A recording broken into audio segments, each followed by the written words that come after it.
we might as well move on to the next kind of thing. Obviously, Mark Cavendish crashing was a big story. It kind of almost took the shine away from Mads Pedersen's victory on stage 8. But how do you kind of feel about this? Well, Mark Cavendish, do you think he's going to do another year? That's kind of the rumors going around.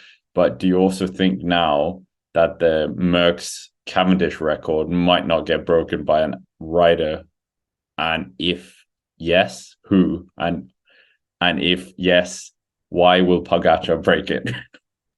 Okay, firstly, let's tackle the Cavendish retirement year-long question. So Cavendish announced during the Giro d'Italia that he would be retiring at the end of the year, says he wants to spend more time with his family and spend more time on sort of real life. That was before the Tour de France with the aim of I will try to go for that stage win and end my Tour de France career on my own terms. Now that hasn't happened. He's crashed out. There was an interview with Alexander Vinokurov in L'Equipe published where Alexander Vinokurov said, we would like to take Cavendish on for another year. We want to make this dream come true to get that 35th stage win. Cavendish hasn't really responded to this or hasn't really said anything about staying on for another year or not. I think on personal level, he sacrificed so much to probably be there for another year. And he said he wanted to be there for his family and so forth. And maybe he's booked a holiday for July next year. Who knows? It would be a huge sacrifice for him to do that. But he is also a sportsman, a real winner who wants that sort of drug. It's like, well, that stage winning drug. You want to get to that 35th Tour de France stage. I'm going to say something quite radical. I like the fact he shares it with Eddy Merckx. I don't necessarily want him to break the record.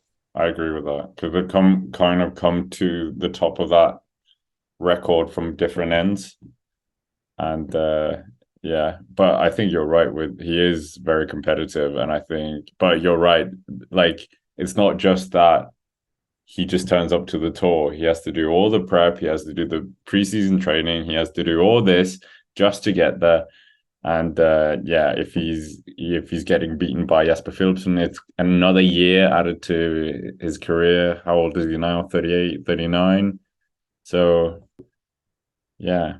But he was so close to beating Jesper Philipsen. Yeah. He was so close. And think about that next year and with more arrivals, Jake Stewart, for instance, moving to Astana, and maybe a stronger sprint train, a more well-drilled sprint train, that could push him to really come back. But it's up to him. I don't know if we entertain the idea of him staying for another year, given that he's already publicly announced his retirement. It would be like a great PR thing again, then do it again at the Giro, announce the retirement, and then get a whole that's just the thing now. Just to get like what if he catches out the Tour de France again? Ooh. Oh God, imagine. It wouldn't even be like out of the question. Oh, that would be so bad. He has looked better at his tour, though. I'm not sure if that is because of like Renshaw, whether that's just like a placebo. But Cavendish has been doing better. I'm not sure whether Astana as a team are doing better. They do seem to be positioning better, right? Case Ball, I think, has done a lot. That's true, but like, what about the 6 other people? Yeah, I mean, David de la Cruz has not done much. Alexei Lutsenko, our favorite here on the podcast. He finished top 10 today. Yeah, he's not been having a great first week. Alert. I hope he knows that he's a podcast favorite. I'm not sure. He's just a meme. That's what he is. I don't know. I feel like I honestly just don't know.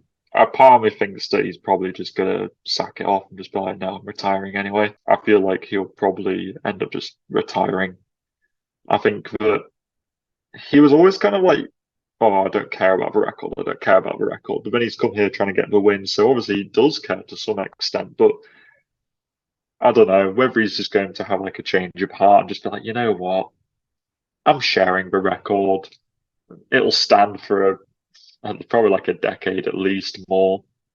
And he's very happy with that. I think I would be if I was in his shoes. So I think he'll just commit to the retirement personally. I think it also adds just another like layer to the pathos of Mark Cavendish of like he came back after that brilliant 2021 Tour de France and we thought, oh, maybe he can win it again. And then with that crash in the end, he's always sort of had this level of heartbreak in his pathos, crashing out in Harrogate in 2014 in front of the home crowds in the United Kingdom. In 2017, crashing out in Vittel when Sagan sort of edged him to the barriers and he came down then, and crying at came to Wevelgem in 2020 thinking that was the end of the road. I think with Cavendish, it always has been this sort of level of heartbreak and being on the edge of our seats, wondering, where is this story going to go to next? And maybe we'll look back in this in 5 years' time and think, wow, that was kind of, it added to the narrative, added to the power of Mark Cavendish as well. Still has the record as well. It's just shared with Eddy Merckx. So Yeah. like you said, I think it's fine. I think it just adds to the record that is two of the biggest riders in history. The greatest rider of all time, Eddy Merckx, and the greatest sprinter of all time, Mark Cavendish, shares this record. Sharing of old and new as well, where Eddy Merckx was in an era where he could win a mountain stage, a hill stage, a sprint, whatever. And Cavendish was in this hyper-specialized modern era where you have a sprinter, which didn't really exist in the 1960s. Whereas Cavendish has just absolutely nailed the art of sprinting, which has become such an important aspect of modern pro cycling. So Tadej Pogacar winning it. He's on 10 right now. Patrick, do you think he's going to beat it? He's 24 years old. Yeah. I reckon he can. 3 stages at a tour. I reckon he can do it. On average, doesn't he win like 3 stages every tour? That's pretty much like on average. So let's say he does that for the next 10 years. He's easily beaten it. I was saying that he will still, remain competitive, and some other freak wonder kid doesn't come out of a freaking woodwork who's currently 7 or whatever, doing grass track on a single speed right now as we speak in freaking like Andorra or whatever. I think that Pogacar could do it, to be honest with you. I reckon he's the most realistic option because, let's say, he's on 10 right now. I would honestly say that he could win another 2 or 3 in this race. So let's put him then on like theoretically like 12, 13 at that point. Then he needs to get another 20-ish. And I'm like, just 20. I think it's possible. He's a proper just menace when it comes to getting stage wins. Like he just is. He does it. Just it's almost guaranteed. He'll rock up to a tour, barring crashing. He will get a stage win because he's just a fast sprinter amongst the climbers. So if it ever comes down to that, he's always really deadly. I reckon that Pogacar is the most likely candidate, to be honest with you. However, if he goes to the Giro, Juan Ayuso exists as well. Or so get Juan Ayuso going. Yeah, but then if he goes to the Giro next year, as you've been telling us, rumored, then that's a year where he doesn't win 3. So that already takes... true. Well, maybe just get Juan Ayuso on the freaking hype to get him to the tour now and get him getting some at the same time. Because the thing is about Cav is that he, as such a dominant sprinter, he could rake up not just 3 but 5 in a tour. 6 even. Yeah. Philipsen is 25 and he's won, he's won 4 now? 5 stages of the tour. He got 2 last year. 3 this year. He could come out this tour with 7, so he needs like 27. That's a bit of an ask, actually. To remain as such a dominant sprinter and win, like he would have to win 5. He'd have to do basically what he's done this year for the next 5 years, which is a bit of an ask. I reckon you got to get some other crack sprinter, like an Olav Koy, who, I'm gutted that he re-signed with Jumbo. I reckon he could have done it. He could be the dominant sprinter, but other dominant sprinters get so squashed in their kind of younger years, whereas Cav at such a young age is already winning. So it's kind of hard, I guess, for a pure out-and-out sprinter to have that Cavendish level dominance. But I think it's Pogacar, unless I'm forgetting somebody. Agree, Pogacar, but for him, I think he'll care more about getting 6 Tours de France than getting the Merckx record. Well, Merckx and Cavendish record.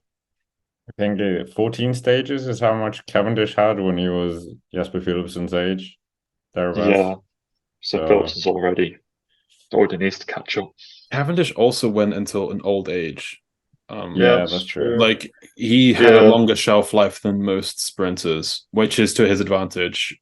I think it'll be hard to see someone like that. Also, just thinking about Olav Koy, side note, maybe in like 3 years' time, we're talking about like Jumbo-Visma having Vingegaard for the Tour de France, and Olav Koy is the new like spanner in the works. He's like the new Wout van Aert of Jumbo-Visma in the future. This is why I was so I was so predictions. gutted. I can kind of understand why he re-signed, but honestly, it would have been so cool. Like, I was Caleb Ewan really like the last real big hype sprinter that we had coming through. Like, do you remember him in the first days where he was proper over the wheel? I remember so much hype about him coming out of like under 23, but it feels like a long time since we've had pure sprinter hype about some person coming out of under 23, just like Lee?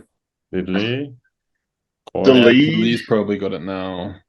But like he's not like the pure sprinter. He's that classic style sprinter. He's like a Christoph from back Maybe. when. I mean, Philipsen was pretty hyped in 2019. He was like a Yeah, kid when he won his first World Tour race. that's true. Yeah, And when he's Jakobsen has, if you look at Fabio Jakobsen's record, he has like one of the highest amount of race wins before the age of 23. I mean, I know he's crashed a shit, but at the tour, he's got like one He's stage been win at the poo-poo. time.